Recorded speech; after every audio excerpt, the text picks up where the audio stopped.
Wall Street banks got rich on slave cotton. Everyone knows that. Northern financiers, New York's counting houses, Manhattan shipping empires, they all fed off the plantation economy without getting their hands dirty. But the banks that made the most money weren't in New York, they were in Alabama, in Mississippi, in the heart of the cotton fields themselves. And one of them grew so large, so powerful, so indispensable to the global cotton trade that it didn't wait for Wall Street to come to it.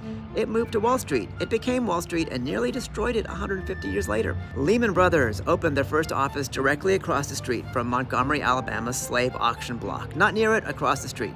They watched human beings get sold out of the front window and decided cotton brokerage was the business to be in. By the 1850s, Alabama alone had 435,000 enslaved people producing 440 million pounds of cotton a year. The Lehmans stood in the middle of that pipeline between plantation and global markets, taking their cut of every single bale. Every transaction they logged was downstream of somebody being worked to death for free. American cotton was 60% of all of the U.S. exports by 1860 and 2/3 of the global supply. Lehman didn't pick it. They didn't have to. They just made sure it got to market efficiently, profitably, at scale, while the people who produced it got nothing. When the Civil War threatened to shut down the pipeline, the Lehmans didn't hedge. They financed Confederate blockade runners to keep the cotton moving past the U.S. Navy. The governor of Alabama praised them by name, and they weren't just bystanders, they were logistic operational experts. After the war, they were pardoned. The property was restored, and the move that tells you everything is this. In 1870, 5 years after emancipation, they co-founded the New York Cotton Exchange, the institution that turned slave-era cotton into a global financials future market. That capital became one of the most powerful investment banks in American history. 158 years, they invested in Sears, Macy's, Woolworth, railroads, and finally, in 2008, into mortgage-backed securities.